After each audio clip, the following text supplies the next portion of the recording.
तेरा नाम क्या, तेरा नाम क्या, तू कौन है, तेरा नाम क्या, तेरा नाम क्या, तेरा नाम क्या।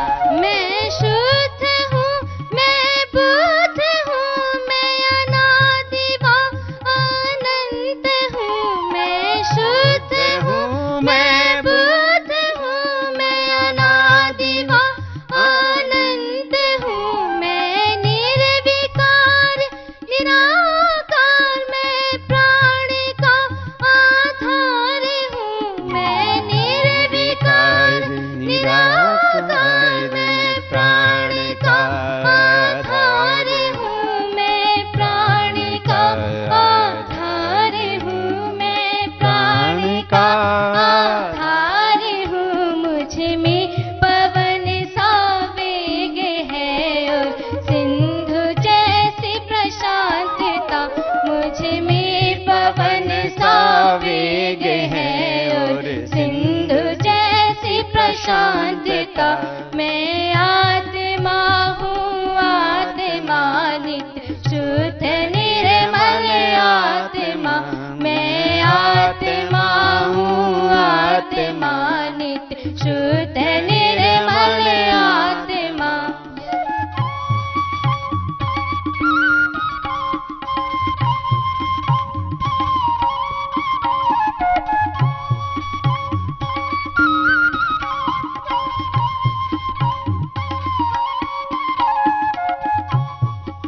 यदि आत्मा तू है तो तेरा लक्ष्य क्या, कर्तव्य क्या।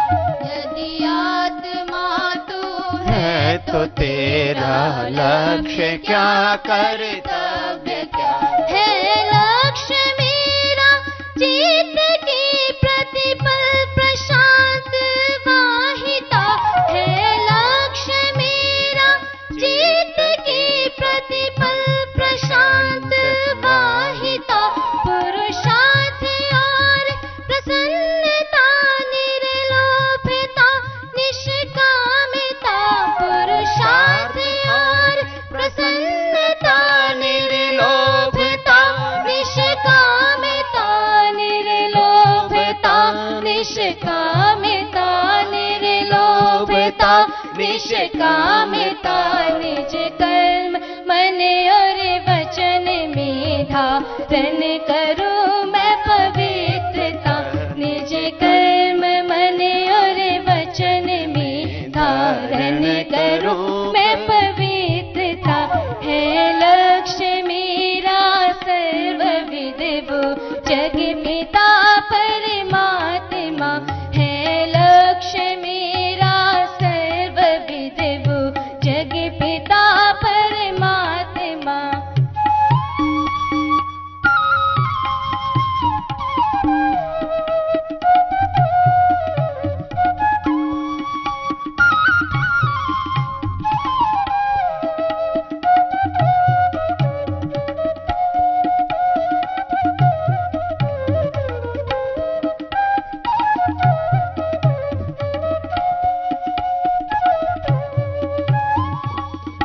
किसने बनाई सृष्टि ये, किसने तुझे भेजा यहाँ।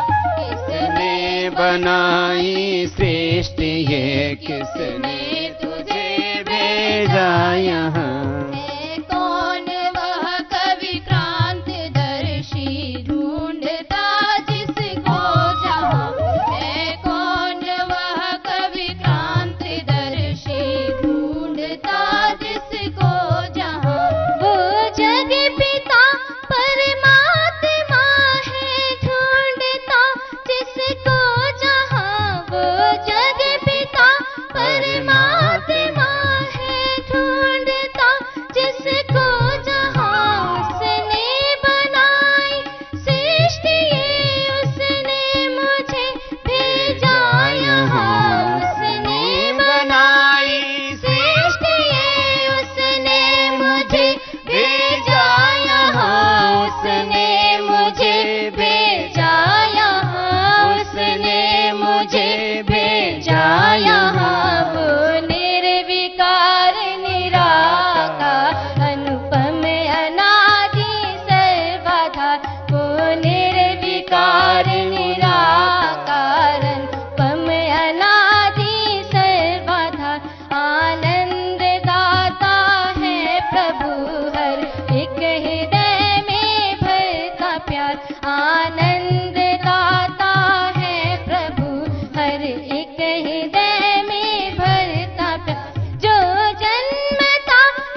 चराचर व्याप्त है, कण कण चराचर व्याप्त है, जो मन वचन और कर्म को है नित्य प्रतिफल जानता, जो मन वचन और कर्म को है नित्य प्रतिफल जानता। सर्वज्ञ अनुपम न्यायकारी जग पिता परमात्मा, सर्वज्ञ अनुपम न्यायकारी जग पिता परमात्मा, सर्वज्ञ अनुपम न्यायकारी जग पिता परमात्मा।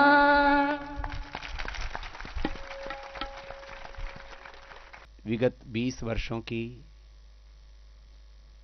यह अखंड यात्रा, जिसमें करीब 20 लाख किलोमीटर की यात्रा की, लगभग 20 करोड़ लोगों से सीधा संवाद करने का सौभाग्य परमात्मा ने दिया। योग, आयुर्वेद, स्वदेशी सत्ता व्यवस्था परिवर्तन और वैदिक संस्कृति का ऋषि परंपरा का यह सेवा संघर्ष की साधना का कालखंड शनैः शनैः गुजरता गया। पहले कुछ चंद भाई बहन जुड़े, फिर सैकड़ों, फिर हजारों, फिर लाखों और करोड़ों भाई बहन, पूरी समष्टि की दिव्य आत्माएं इस संकल्प के साथ जुड़ती गई।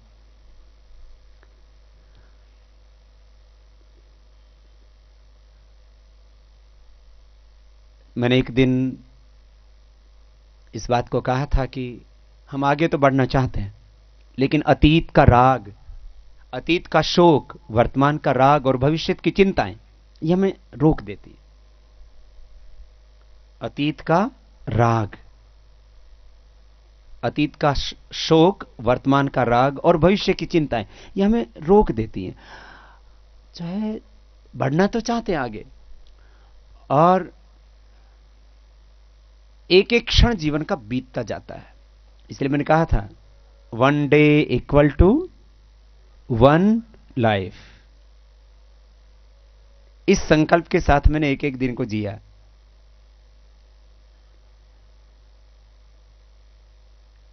One day equal to 1 life and 1 second equal to 1 day. इतनी जागरूकता के साथ आपको जीवन को जीना पड़ता है, तब दिव्यता अवतरित होती है।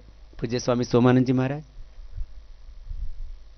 जो हमारे भी आध्यात्मिक गुरु हैं और हमारे गुरु जी के भी आध्यात्मिक गुरु हैं, उनकी एक पुस्तक भी आप सबको जाने से पहले, ये जीवन का समाधान एक पुस्तक है, ये सबको दी जाएगी, मिल गई है।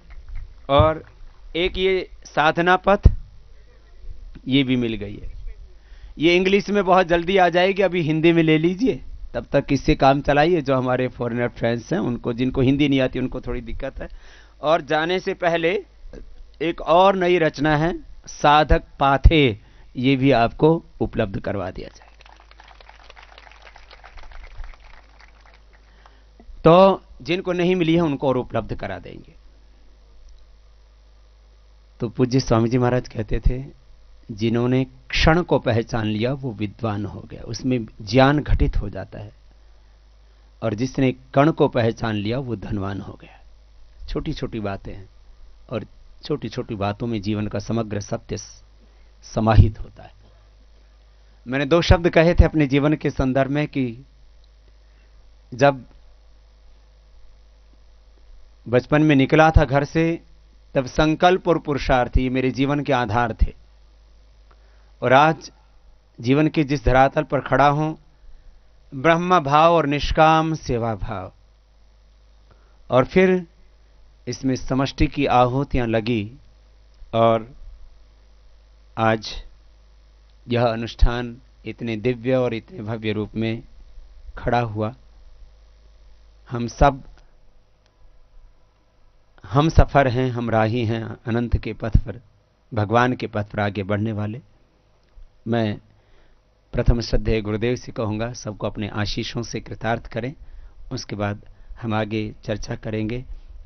आप सब जो हमारे सदस्यगण और हमारे सब एनआरआई सदस्य और योग टीचर्स, फॉरेनर्स फ्रेंड्स सब यहाँ आए हुए, उन सब को भी एक इच्छा थी कि श्रद्धेय गुरुदेव का दर्शन और मार्गदर्शन मिले, और वह भी आज रामनवमी के दिन सुलभ हुआ है। ये हमारा बहुत बड़ा सौभाग्य है।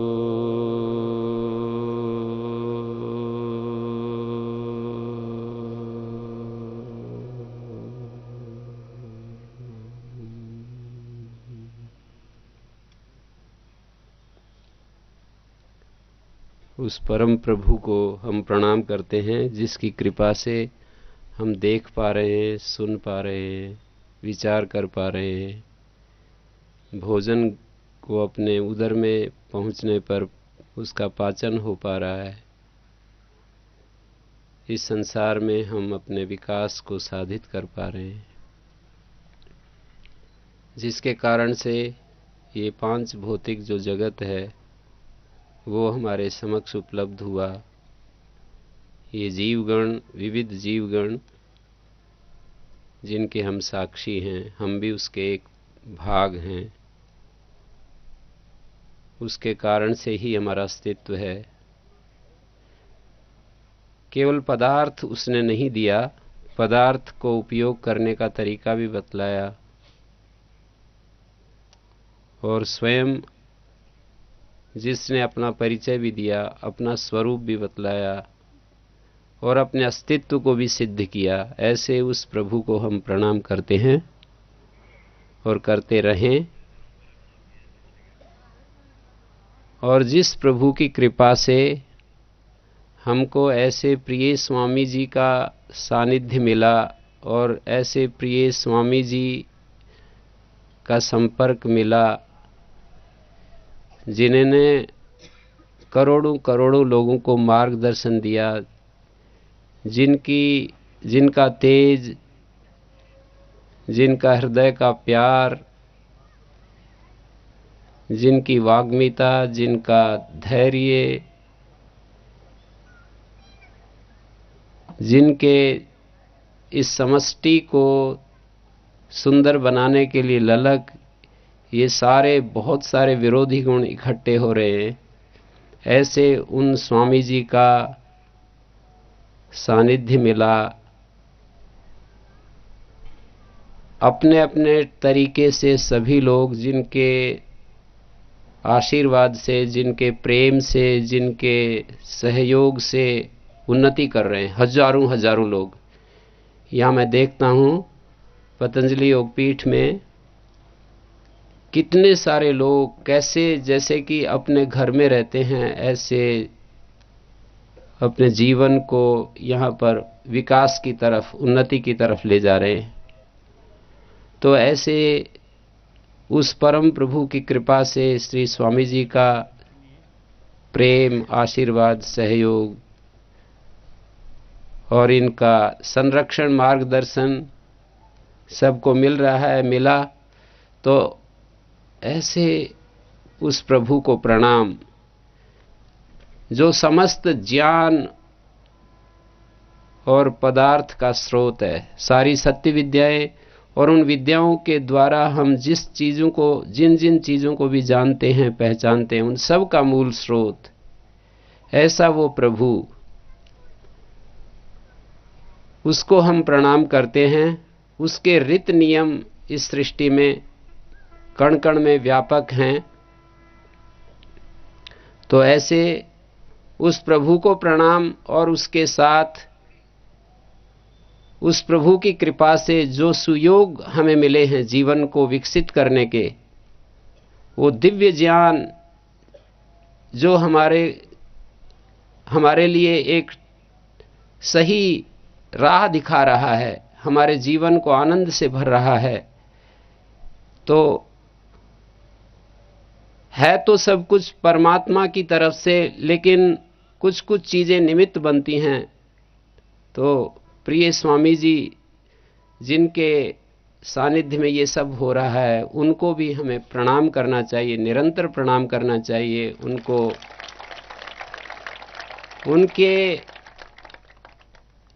उनके प्रेम को समझना चाहिए, उनके हमारे लिए जो शुभ आशीर्वाद जो उनके हृदय से निकलते हैं उनको समझना चाहिए। तो उनको भी प्रणाम करना चाहिए इस अवसर पर, जिनको इस संन्यास यात्रा में चलते हुए 20 वर्ष पूरे हो रहे हैं। साथ में आदरणीय दीपक जी मेरे साथ में जो बैठे हुए हैं, आप सब लोग दूर दूर से जो बहुत देश और विदेश से आकर यहाँ उपस्थित हुए हैं, माताएं, बहनें, बुजुर्ग, युवक, युवतियां, उन सब के लिए मेरा हृदय से प्रणाम है।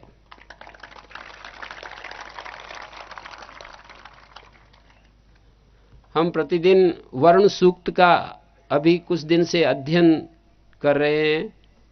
वेद में बहुत सारे जो प्रसंग होते हैं वो सूक्तों के माध्यम से प्रस्तुत किए गए हैं। तो वरुण सूक्त का कई दिन से स्वाध्याय चल रहा है। अथर्ववेद के चौथे कांड का 16वां एक सूक्त है जो वरुण सूक्त के नाम से प्रसिद्ध है। स्वयं ब्रह्मा इस सूक्त का ऋषि है। जो चतुर्वेदविद होता है उसको ब्रह्मा कहते हैं। तो इस सूक्त में ये कहा, बृहन् एषाम् अधिष्ठाता अंतिकादिव पश्यति यस्तायन मन्यते चरन् सर्वं देवा इदं विदुः। उसी वरुण सूक्त की मैं चर्चा करना चाह रहा हूं, क्योंकि वरुण के पाश, वरुण के जो बंधन हैं, वरुण की तरफ से दिए गए जो दुख हैं, उनको यदि हम समझ लें तो हमारे लिए बहुत बड़ा एक वरदान सिद्ध होगा और हम जीवन में बहुत शीघ्रता से विकसित होते चले जाएंगे। वरुण के पास क्या हैं? जो हमारे जीवन में दुख आते हैं, कष्ट आते हैं, प्रतिकूलताएं आती हैं, व्यक्तिगत रूप से या सामूहिक रूप से जो बाधाएं आती हैं, रोग शोक आते हैं, ये सारे वरुण के पास हैं। हम उस वरुण देवता के नियमों का उल्लंघन करते हैं किसी न किसी रूप में। आप समझ लें कि जहां भी हमने कहीं न कहीं दुख आया है तो कहीं न कहीं उसके विधान का उल्लंघन किया है, ऐसा समझ लें। शारीरिक स्तर पर दुख, तो उसके शारीरिक विधान का उल्लंघन किया। पारस्परिक जो एक हमारा जीवन होता है, पति पत्नी का, पिता पुत्र का, मित्र मित्र का, राजा प्रजा का, सेवक स्वामी का जो संबंध होते हैं, उनमें कहीं हमारे बाधा आ रही है और कहीं कष्ट उत्पन्न हो रहा है, तो उसके विधान का हमने उल्लंघन किया है। इसलिए वो जो हमारा संबंधों का जो जगत है वहां हमें कष्ट हो रहा है। और कहीं हमें अपने अंदर कन्फ्यूजन्स महसूस होते हैं, हमें पता नहीं चलता, हमें रास्ता नहीं दिखाई देता, हम किधर जाएं किधर नहीं जाएं, ये सब यदि महसूस होता है तो वो हम अपने भीतर जो हमारा व्यक्तित्व है उसको ठीक से न समझने का जो एक अपराध हुआ, उसके कारण से वो सारी दिक्कतें पैदा होती हैं। जो कन्फ्यूजन्स हैं, कभी टेंशन होती है, कभी डिप्रेशन होता है, कभी दुखी होते हैं, व्यक्तिगत रूप से अंदर अंदर दुखी होते हैं। हमें ऐसा महसूस होता है कुछ पता नहीं चलता क्या करें किधर जाएं, ऐसा जो भी हमें महसूस होता है ये भी एक वरुण का पाश है। जो कुछ भी बाधा, दुख, कष्ट, बीमारी, दिक्कतें जो हमारे जीवन में आती हैं वो वरुण के पाश के रूप में हमारे को मिलती हैं। यद्यपि इस व्यवस्था में आप ये पूछना चाहेंगे कि क्या दूसरों के कारण से हमें दुख नहीं उत्पन्न होते? उतने हिस्से को हम एक तरफ करके थोड़ा सा विचार कर रहे हैं, दूसरों की तरफ से भी उत्पन्न होते हैं। मानी कोई, हम तो ठीक रास्ते पर जा रहे हैं, ट्रैफिक रूल्स का भी पालन कर रहे हैं, लेकिन दूसरा व्यक्ति प्रमाद करके और नियमों का उल्लंघन करता हुआ हमारी गाड़ी में टक्कर मार देता है और उसके कारण से दुख उत्पन्न हो जाता है। तो ऐसे जो प्रसंग हैं जो दूसरों के कारण से हमारे जीवन में दुख उत्पन्न होते हैं, उतने हिस्से को थोड़ी देर के लिए हम अलग कर देते हैं। जो हमारी गलतियों से, हमारे रूल्स के भंग करने के कारण जो हमें कष्ट उत्पन्न होते हैं, जो बाधाएं उत्पन्न होती हैं, वो भी एक बहुत बड़ा हिस्सा है, बहुत बड़ा, बहुत बड़ा। तो उसको जो है वो सब वरुण के पास हमको तुरंत पकड़ लेते हैं। और यदि किसी ने हमारे को अनैतिक रूप से सताया तो उस सताने वाले को पकड़ लेते हैं, और हमारे को उसके लिए, यदि हम उस वरुण के भक्त हैं, तो वो शक्ति देता है, हमको धैर्य देता है, हमको अपने प्रेम से संरक्षण देता है, मार्गदर्शन देता है। ऐसी विषम परिस्थिति में जब दूसरों के द्वारा हमको कष्ट मिलता है, दूसरों के द्वारा बाधा उत्पन्न होती है, हमारी स्वतंत्रता में बाधा उत्पन्न होती है, तो यदि हम वरुण देव के भक्त हैं, उस वर्णीय देव, वरुण माने जिसका हम वर्ण करते हैं, उसके भक्त हैं, तो वो हमें अपना प्रेम देता है।